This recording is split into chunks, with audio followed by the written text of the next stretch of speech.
Всем привет, дорогие друзья! Вы по-прежнему на канале «Мы в Испании». Для вас Татьяна, Алексей. Сегодня мы находимся в очень интересном городе, еще одним интересном городке Испании, который называется Виена. Вот это за моей спиной находится его главная достопримечательность – замок Ла-Аталая. И, кстати говоря, этот замок виден сразу с дороги. За моей спиной главная достопримечательность этого города – замок Ла-Аталая, который переводится как «дозорный». И действительно, он находился в стратегическом месте, в таком грамотном стратегическом месте. И можно сказать, его видно с дороги, и можно сказать, что действительно он дозорный. И он был построен в XII веке мусульманами. Но уже в 1240 году, после захвата королем Кастилии Фернандо III, это уже стало частью христианских земель. Очень интересная башня, которая выделяется, и вы видите ее издалека. Вы увидите ее с дороги, когда будете сюда подъезжать. 27 метров высотой, двойные стены. В общем, замок, и мы его посетим сегодня. Говорят, что оттуда открывается красивый вид на город Виена. Мы в нем уже бывали, когда у нас дети были еще маленькие. Мы давно уже знаем Испанию, путешествуем. Здесь, в этом городе, есть еще одна уникальная вещь. Для меня это вторая тоже по уникальности после Виа Хайосы, после затонувшего римского корабля, который мы вам показывали в одном из видео. Сейчас вы подсказку увидите: 1400 амфор. Буквально мы, можно сказать, свидетели все вот этого вот интересного момента. Ну и вот здесь вот тоже, в этом городе тоже есть очень один интересный момент, который, наверное, может быть, вы знаете, не знаете, но наверняка знают очень мало людей. И если вы сегодня пройдете с нами, вы узнаете и будете удивлены. Самая главная впечатляющая часть – это башня, которая, как я уже сказала, 27 метров высотой. Удивительно, что на втором этаже здесь сохранились оригинальные мавританские своды XII века. Ну, а вокруг, как я уже сказала, мощные двойные стены и сторожевые башни. Все это делало замок практически неприступным. А сюда сегодня можно подняться, купить билетики. 8 евро у нас на двоих вместе с музеем археологии, где будет вторая уникальная вещь, которую мы вам покажем. Так что мы сейчас идем, и это по-настоящему впечатляющее зрелище. Интрадо у нас направо, и пойдемте.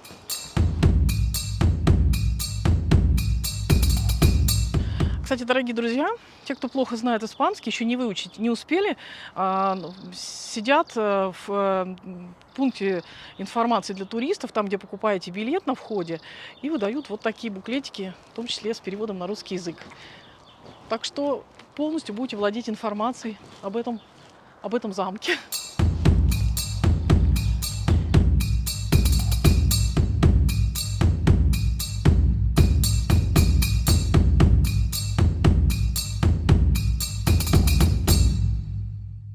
Пошли сюда в замок. Когда вы получите вот такой буклет, вы здесь прочитаете историю. Пока мы ходим только по периметру и в башню в эту, я не знаю, наверное, вход невозможен, но там, а может быть и будет. Сейчас вы, наверное, увидите дальше. Но я прочитала, что в 18 веке здесь даже была тюрьма, и заключенные оставили свои какие-то гравюры, надписи, рисунки. А вообще история очень интересная, как всей Испании, так вот этого края и вот этого городка. Кстати говоря, это место славится винопроизводством, поэтому здесь производят различные вина, есть бодеги, также есть оливки, оливковые плантации, соответственно, оливковое масло можно купить, различные фабрички. Кажется, вот, вроде бы неказистый городок, но он достаточно старый. Я знаю, что здесь даже сохранилась мельница, по-моему, XIV века. Такой старый городок с уникальной историей, аутентичный.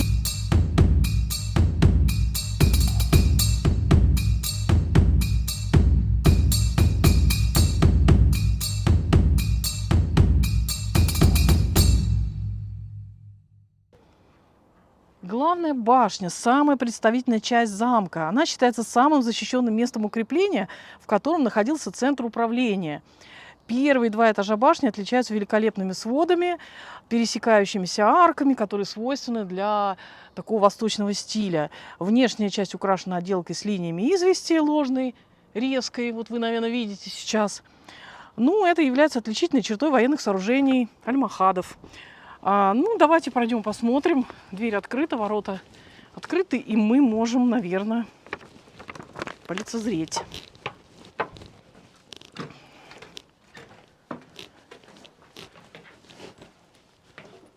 Ого. Вот это да. Значит, что мне нравится еще, дорогие друзья, что все всегда снабжено вот такими информационными табличками. Вообще постарались, перевели на все языки такие информационные таблички. Все написано, все нарисовано, можете изучать. И гид не нужен за 30 евро. Лесенка крутая, мы сейчас поднимемся наверх, вот туда. А вот это Алексей сейчас заходит в цистерну, где была, которая была сконструирована, построена как бы под землей немножко, и она собирала воду, дождевые воды для дальнейшего использования. Как же она стекала сюда? Какие-то отверстия были, или вот она отсюда как-то текла? Ого. Ого, как интересно. Там какое-то отверстие, наверное, было, которое заделано. Да, очень интересно. Cristianos amplían sus fronteras aprovechando la debilidad de los reinos independientes de Al-Ándalus. En el año 1147 llegan desde el norte para defender la frontera que está cada vez más cerca de Lyon. О, я помню, здесь мы гуляли. Стены черные, еще не горело что-то. С факелами бегали. С факелами бегали. Очень большой высота ступени очень большая. Ой, смотри, здесь вообще все черное. Ого, узкие проходы. И вот мы зашли в такой зал, здесь необычные граффити, и написано, что они могли принадлежать выжившему после кораблекрушения итальянскому моряку, захваченному на побережье Аликанте и заключенному в эту крепость. Вот как-то так.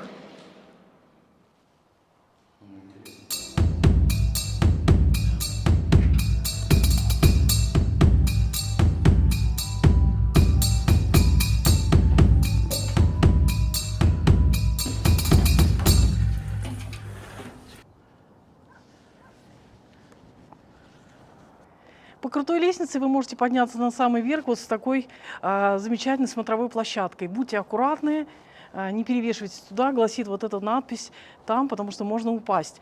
Зато отсюда открывается прекрасный вид на город Виена. Вы можете рассмотреть все домики, дорогу подъездную, из которой видна вот эта вот башня-крепость. Наверняка люди видят сейчас нас, что мы здесь стоим.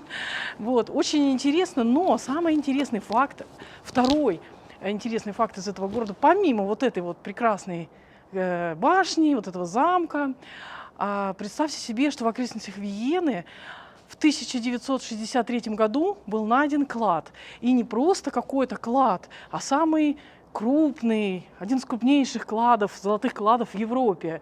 И вот это сокровище помещено в музей этого города Виена полностью. Это золотое сокровище, которые, надеюсь, мы сейчас тоже увидим в археологическом музее, билет в который мы уже купили на входе, и мы вам про это говорили. Так что предлагаю пойти посмотреть, потому что именно этот фактор также является очень известным фактором вот для этого города Виена. А чтобы вы представляли, где находится эта башня, вот для этого нарисована вот здесь вот такая карта. То есть если вы едете в сторону Альбасете, как раз вы можете заехать в Кастию де ла Аталая в городе Виена. Вот так это называется, и вот здесь мы как раз находимся. Ну и просто посмотреть, какие есть еще замки, какие можно посещать и посещать. Испания, она очень интересна, у нее история очень интересная, и я думаю, что многое еще не открыто, не найдено. И быть археологом, наверное, безумно интересно, так что молодежь может учиться на археологов, идти и узнавать историю Испании, не только Испании. В общем, масса всего интересного. Vamos y si vamos a Museo Arqueológico.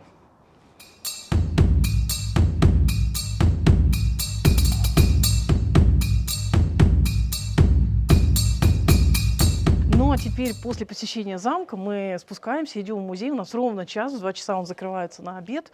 Это перерыв. Идем в музей археологии посмотреть знаменитые золотые сокровища.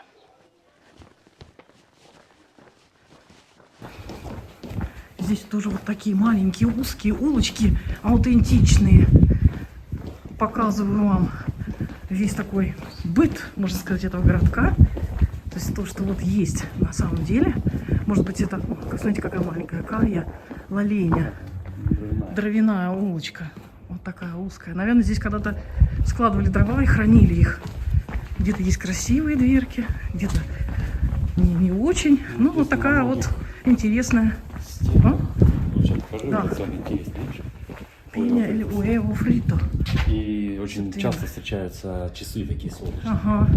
Так, ну а мы спешим в музей, это он закроется, и мы не увидим самого интересного, самой изюминки этого городка. Ну вот, дорогие друзья, музей Виены, и здесь находится еще один уникальный факт. Сокровище, которое было в 1963 году найдено археологом Хосе Мария Сольер. Он случайно обнаружил в этом регионе 59 золотых предметов, которые были спрятаны, как сказали ученые, 3000 лет назад. И вес 10 килограмм чистого золота. Здесь браслеты, чаши, пуговицы. Может быть, сегодня мы это посмотрим. Ну и по мнению ученых, это относится к бронзовому веку, то есть тысячный год до нашей эры. И, возможно, это была часть обряда или хранились как сокровища правителя. Сейчас можно пойти сюда, посмотреть эти удивительные находки. Ну, вот, собственно, так. Есть еще один уникальный факт. Когда-то лет 10 назад мы бывали в этом городе, смотрели эти золотые сокровища, но хранились они тогда в районе Аунтамиента. Вот там нам открывали зал, где гид показывал, это все хранилось в шкафу, там все вот эти золотые украшения и так далее. То есть нам открыли ключом вот этот шкаф, показали, закрыли, рассказали. А теперь для этого существует музей, в котором все это хранится и рассказывается вся история. История города Виены и вот этих вот сокровищ. Так что вы можете приехать сами и посмотреть. Сейчас вы можете полюбоваться тем сокровищем, которое было найдено в 1963 году. Не знаю, в каком году открылся этот музей археологии, но очень познавательный, очень интересный. И вот это главная изюминка вот этого города, настоящий золотой клад, который был найден. Вот, там даже, наверное, можно посмотреть фильм об этом. В общем, вот такое интересное место. Ну, вот клад был найден вот в таком горшке керамическом, как мы поняли, вазе. Вот она здесь представлена. И, собственно говоря, вот это весь клад. Ну что ж, дорогие друзья, вот такой он интересный город. Виена, и его история вот этого места насчитывает 5000 лет, как мы узнали только что в археологическом музее. И, в общем-то, здесь проходят также праздники Мавры и Христиане, красочный праздник, может быть, какие-то другие местные локальные праздники. Так что при возможности, когда вы будете посещать Испанию, можете посетить и этот замечательный город, посмотреть археологический музей, его достопримечательности, то есть ту золотую находку, а также посетить башню, замок Аталая. На этом все, дорогие друзья. Удачи, добра, хорошего настроения. Адьос, амигос. Чао-чао. Увидимся вновь. Пока-пока.